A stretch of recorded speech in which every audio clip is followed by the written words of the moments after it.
جب پہنا تو اس میں نبی علیہ السلام لازمی بات ہے، جب پہنا تو اس سے دل میں تکبر اور غرور آنے لگا، تو نبی علیہ السلام نے فرمایا کہ یہ متقین کے مناسب نہیں ہے، لہٰذا اس کو نہ پہنا جائے۔ پھر نبی علیہ السلام نے بعد میں منع بھی کر دیا۔ الفصل الثانی، دوسری فصل،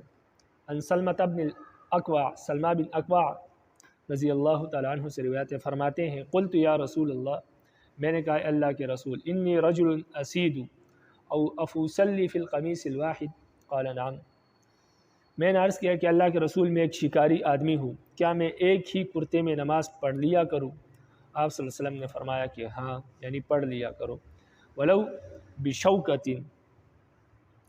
لیکن اسے باندھ لیا کرو، خواہ اسے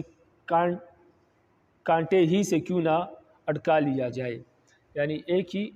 کرتے میں پڑھ لیا کرو لیکن اس کو خوب باندھ لیا کرو تاکہ سطر کھلنے کا اندیشہ نہ ہو۔ رواہ ابو داؤد والنسائی نحوہ۔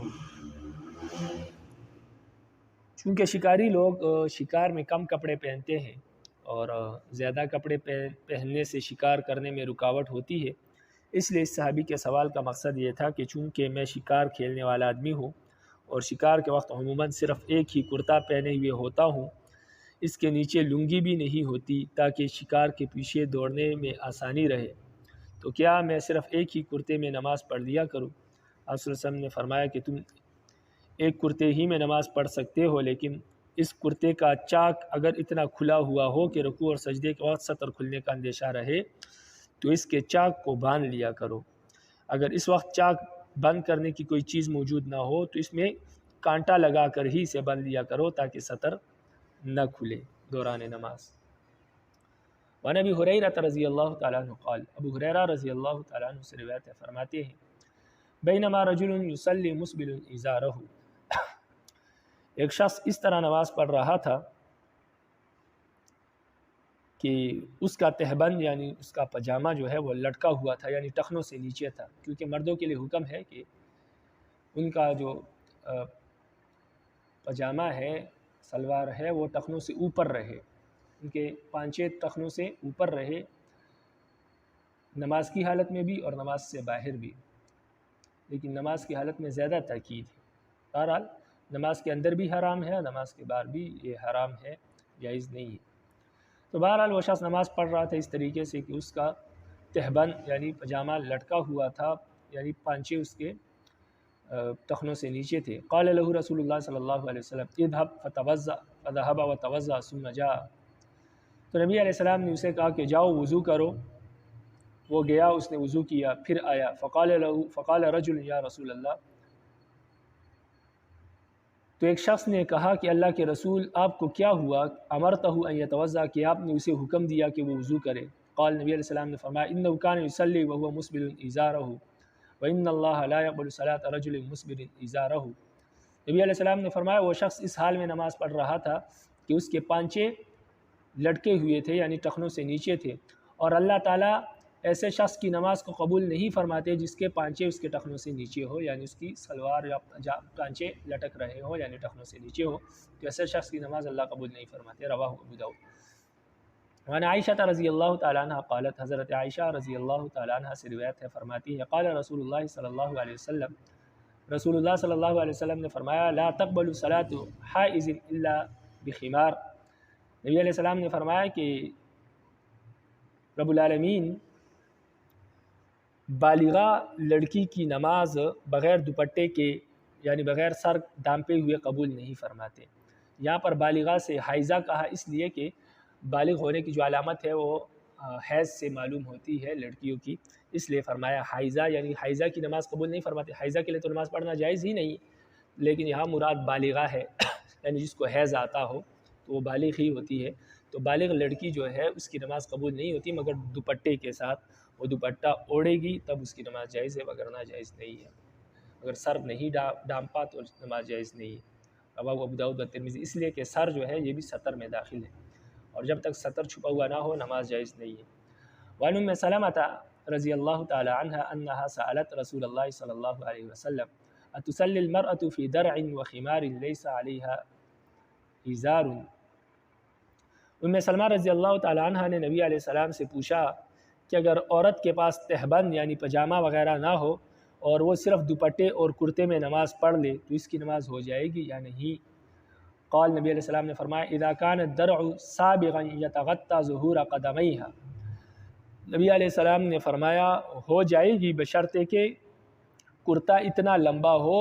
کہ اس سے اس کے پاؤں کی پشت چھپ جاتی ہو، یعنی پاؤں ٹخنوں سے نیچے کا جو حصہ ہے یہاں تک اس کا کرتا لمبا ہو، ٹخنوں سے نیچے ہو کرتا، تو ایسی صورت میں نماز ہو جائے گی، یعنی پاؤں بھی چھپ جاتے ہو، پاؤں کا جو اوپر والا حصہ ہے، نیچے تلوے اور ایڑی وغیرہ نہیں بلکہ اوپر کا جو حصہ ہے یعنی ٹخنوں سے نیچے کا جو حصہ ہے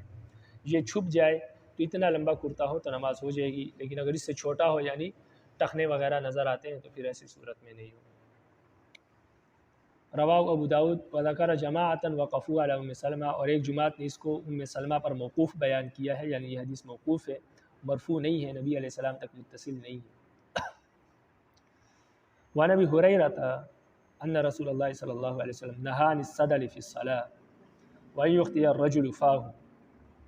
ابو ہریرہ سے روایت ہے کہ نبی علیہ السلام نے نماز میں صدل کرنے سے منع فرمایا اور اس سے بھی منع فرمایا کہ آدمی اپنے منہ کو چھپا لے، تو نماز کے اندر اپنے منہ کو نہیں چھپانا تاکہ آپ جو پڑھے اس کی آواز آپ کے کانوں تک آئے، لیکن صرف اتنی کہ آپ کے کانوں تک آئے، کسی دوسرے کے کانوں تک نہ پہنچے۔ صدل کسے کہتے ہیں؟ صدل اسے کہتے ہیں کہ دونوں کندھوں پر کپڑا ڈال دیا جائے،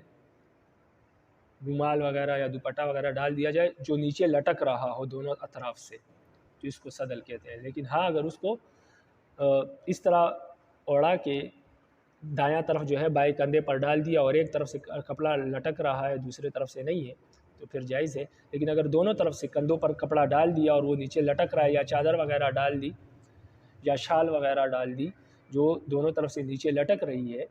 تو ایسی صورت میں نماز جائز نہیں ہوگی، ایسا کرنا جائز نہیں ہے، اس لیے کہ یہ تکبر کی علامت ہے، تو نبی علیہ السلام نے اس سے منع فرمایا۔ رواہ ابو داؤد و ترمذی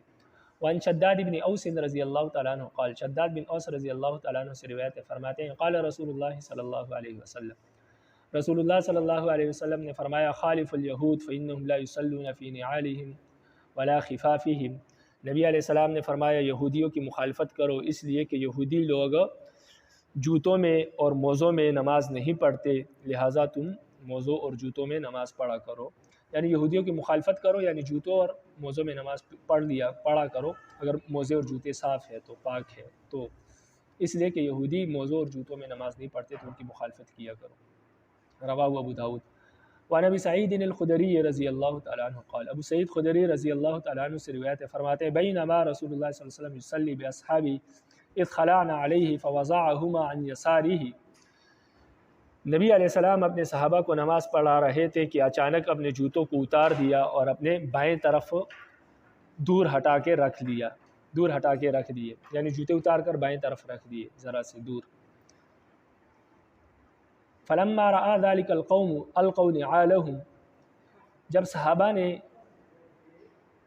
یہ معاملہ دیکھا تو صحابہ نے بھی اپنے جوتے اتار لیے۔ فلما قضى رسول اللہ صلی اللہ علیہ وسلم، جب رسول اللہ صلی اللہ علیہ وسلم نے صلاۃ و اپنی نماز مکمل کی، قال تو فرمایا ما حملکم علی القائکم نعالکم، تمہیں اپنے جوتے اتارنے پر کس چیز نے مجبور کیا؟ قالوا رأیناک القیتنا علیک، صحابہ نے کہا ہم نے تو آپ کو دیکھا کہ آپ نے جوتے اتارے، فالقینا نعالنا، تو ہم نے بھی آپ کی تابعداری میں جوتے اتار دیے۔ فقال رسول اللہ صلی اللہ علیہ وسلم، رسول اللہ صلی اللہ علیہ وسلم نے فرمایا ان جبریل اتانی فاخبرنی ان فیہما قدر، میرے پاس تو جبریل آئے تھے اور انہوں نے مجھے یہ خبر دی کہ آپ کے جوتوں میں گند لگا ہوا ہے، گندگی لگی ہے۔ اذ جاء احدکم، اس لیے میں نے اتارے، تو آپ کو نہیں اتارنے چاہیے تھے، یعنی اس کا مطلب یہ تھا کہ جوتوں میں نماز پڑھا کرے، بلا وجہ نہ اتارے، لیکن آج کل چونکہ مساجد وغیرہ ہے یا گھر میں مصلے وغیرہ پر نماز پڑھی جاتی ہے تو اس لیے اتار دیے جائے، لیکن اگر صرف زمین پر نماز پڑھنے کی نوبت آئے کہیں یا صرف فرش پر تو پھر بے شک نہ اتارے، اگر جوتے صاف ہے تو جوتوں میں نماز ہو جاتی ہے۔ اور نماز جنازہ اس طرح اگر کوئی پڑھ رہا ہے تو جنازے میں بھی بعض لوگ جوتے اتار لیتے ہیں، لیکن جوتا اتارنے کی ضرورت نہیں ہے، اگر جوتے صاف ہے تو اسی میں نماز پڑھے، صحابہ اور نبی علیہ السلام سے اسی طرح یہ ثابت ہے۔ اذا جاء احدکم المسجد فلینظر فان رأى في نعلیہ قدرا فلیمسحه وليصلی فیہما، نبی علیہ السلام نے فرمایا جب تم میں سے کوئی شخص مسجد آئے تو اس کو چاہیے کہ وہ دیکھے، اگر اس کو اپنے جوتوں میں گندگی نظر آئے تو اس کو صاف کر لے اور جوتوں میں ہی نماز پڑھ لے، یعنی جوتوں میں نماز پڑھنا بہتر ہے، اس لیے کہ یہودیوں کی مخالفت ہے اس میں۔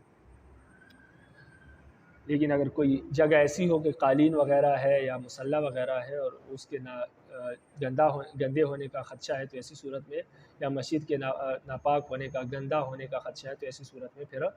نہ پڑھے، وہاں پر جوتے اتار کے ہی پڑھے، جیسے عموماً آج کل ہوتا ہے۔ رواہ ابو داؤد والدارمی۔ وعن ابی ہریرہ رضی اللہ تعالیٰ عنہ قال، ابو ہریرہ رضی اللہ تعالیٰ عنہ سے روایت فرماتے ہیں قال رسول اللہ صلی اللہ علیہ وسلم، رسول اللہ صلی اللہ علیہ وسلم نے فرمایا اذا صلی احدکم فلا یضعن علیہ عن یمینہ ولا عن یسارہ،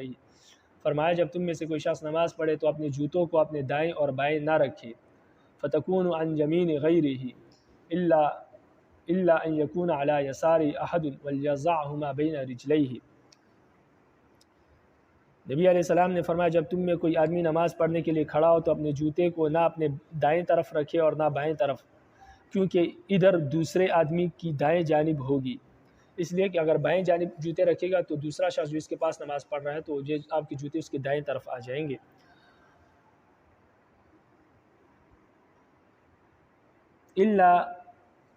اللہ یکون علی یسار احد، ہاں مگر اگر اس کے بائیں طرف کوئی دوسرا بندہ موجود نہیں ہے تو پھر بائیں طرف رکھ لے، لیکن اگر دائیں بائیں لوگ موجود ہیں تو پھر ولیضعہما بین رجلیہ، تو پھر اس کو اپنے پیروں کے پاس رکھے، یعنی اپنے پاؤں کے درمیان رکھے، پاؤں کے پاس رکھے۔ یہ اس وقت کی بات ہے جب مساجد کچی ہوا کرتی تھی اور کوئی انتظام نہیں تھا۔ آج کل جوتے جو ہیں مسجد سے باہر اتارے جاتے ہیں تو لہٰذا اس قسم کی کوئی دقت پیش نہیں آتی۔ وفی روایت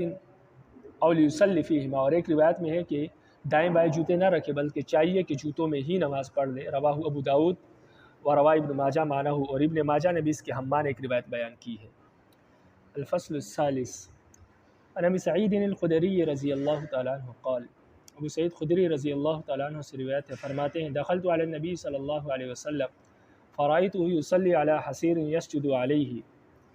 فرماتے ہیں کہ میں نبی علیہ السلام کی خدمت میں حاضر ہوا، میں نے نبی علیہ السلام کو دیکھا کہ نبی علیہ السلام ایک بوریا یعنی ایک چٹائی پر نماز پڑھ رہے تھے اور اسی پر سجدہ کر رہے تھے۔ ورأیتہ یصلی فی ثوب واحد متوشحا بہ، اور فرماتے ہیں کہ میں نے دیکھا کہ آپ صلی اللہ علیہ وسلم ایک ہی کپڑے کو اوڑھے ہوئے جو آپ کے جسم پر لپٹا ہوا تھا، یعنی ایک ہی کپڑے کو اپنے جسم پر لپٹا ہوا تھا، اپنے جسم پر ایک کپڑا لپیٹا ہوا تھا اور اسی میں آپ صلی اللہ علیہ وسلم نماز پڑھ رہے تھے۔ تو اس طرح ایک کپڑے کو اپنے جسم پر لپیٹ کر اس میں بھی نماز پڑھ سکتے ہیں۔ ضروری یہ ہے کہ سطر چھپا ہوا ہو تو اس میں نماز پڑھ سکتے ہیں۔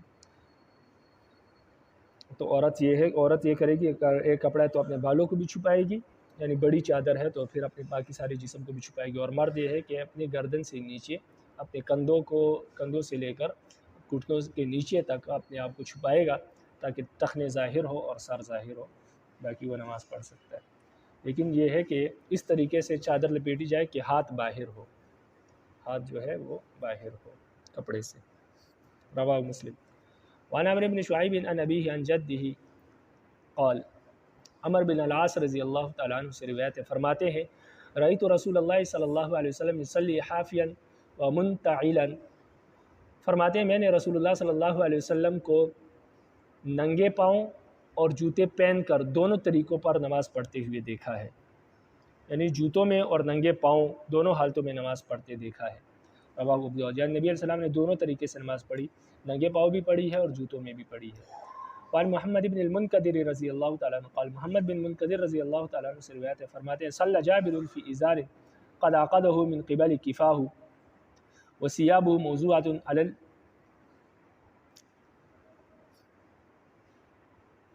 المشجب۔ محمد بن منکدر سے روایت فرماتے ہیں کہ حضرت جابر رضی اللہ تعالیٰ عنہ نے ایک ہی تہبند میں نماز پڑھی جن کو انہوں نے اپنی گدی کی طرف باندھ رکھا تھا، یعنی پیچھے کی جانب اس کا گرا لگائی ہوئی تھی، پیچھے کی طرف باندھ رکھا تھا۔ اس میں انہوں نے نماز پڑھی، حالانکہ ان کا کرتا جو تھا یعنی ان کے کپڑے جو تھے یعنی ان کا کرتا جو تھا وہ کھونٹی پر لٹکا ہوا تھا، انہوں نے کرتا نہیں پہنا بلکہ ایک ہی تہبند میں نماز پڑھی۔ فقال له قائل تصلی فی ازار واحد، تو ایک کہنے والے نے ان سے کہا کہ آپ نے ایک ہی تہبند میں نماز پڑھی ہے۔ فقال، تو حضرت جابر نے کہا کہ انما صنعت ذلك لیرانی احمق مثلک، تو حضرت جابر نے کہا کہ میں نے یہ اس لیے کیا تاکہ تمہارے جیسا بیوقوف مجھے دیکھے، یعنی تمہارے جیسا بیوقوف مجھے دیکھے اور مجھ سے سوال کرے۔ آگے فرمایا کہ وَأَيْنَ كَانَ لَهُ ثَوْبَانِ عَلَى عَهْدِ رسول اللہ صلی اللہ علیہ وسلم، فرمایا کہ نبی علیہ السلام کے زمانے میں لوگوں کے پاس دو کپڑے کہاں تھے، ایک ہی کپڑا تھا، ایک ہی تہبند ہوتا تھا بعض کے پاس، تو اسی کو لپیٹ کر نماز پڑھ لیتے تھے، یا ایک ہی چادر لپیٹ کر نماز پڑھ لیتے تھے، دو کپڑے نہیں ہوتے تھے۔ اس لیے میں نے یہ نماز پڑھی تاکہ تم لوگ جو یہ سمجھتے ہو کہ ایک کپڑے میں نماز نہیں ہوتی، تاکہ تم لوگ مجھے دیکھو، پھر مجھ سے سوال پوچھو، پھر میں آپ کو مسئلہ بتاؤں کہ ایک کپڑے میں بھی نماز ہو جاتی ہے، صرف سطر کا ڈھانپنا یہ شرط ہے، یہ ضروری ہے، باقی ایک کپڑے میں بھی نماز ہو جاتی ہے۔ دو کپڑوں میں نماز پڑھنا بہتر ہے، لیکن ایک میں ہو جاتی ہے تاکہ یہ مسئلہ آپ کو معلوم ہو جائے، اس لیے میں نے ایسا یوں کیا۔ تو ویسے تو عام حالت میں ایک کپڑے میں نماز پڑھنا یا صرف تہبند میں نماز پڑھنا درست نہیں ہے، لیکن صحابی نے اس لیے کیا ایسا تاکہ لوگوں کو مسئلہ معلوم ہو جائے، لوگوں کو علم ہو جائے، اس لیے ایسا کیا، تو اس لیے ان کا یہ پڑھنا جائز تھا۔ ویسے عام حالت میں بلا وجہ اس طرح ایک تہبند میں نماز پڑھنا جائز نہیں ہے۔ رواہ البخاری۔ وعن ابی بن کعب رضی اللہ تعالیٰ عنہ قال، ابی بن کعب رضی اللہ تعالیٰ عنہ سے روایت فرماتے الصلاۃ فی الثوب الواحد سنہ، ایک کپڑے میں نماز پڑھنا سنت ہے۔ كنا نفعل مع رسول اللہ صلی اللہ علیہ وسلم ولا يعاب علینا، ہم نبی علیہ السلام کے زمانے میں اسی طرح کرتے تھے، یعنی ایک کپڑے میں نماز پڑھا کرتے تھے اور ہمیں کوئی برا بھی نہیں کہتا تھا، یعنی کوئی اس کو برا بھی نہیں سمجھتا تھا۔ فقال ابن مسعود رضی اللہ تعالیٰ عنہ انما كان ذلك اذا كان في الثياب قلة فاما اذا وسع الله فالصلاة في الثوبين ازكى، رواہ احمد۔ ابن مسعود رضی اللہ تعالیٰ عنہ فرماتے ہیں کہ یہ اس وقت کی بات ہے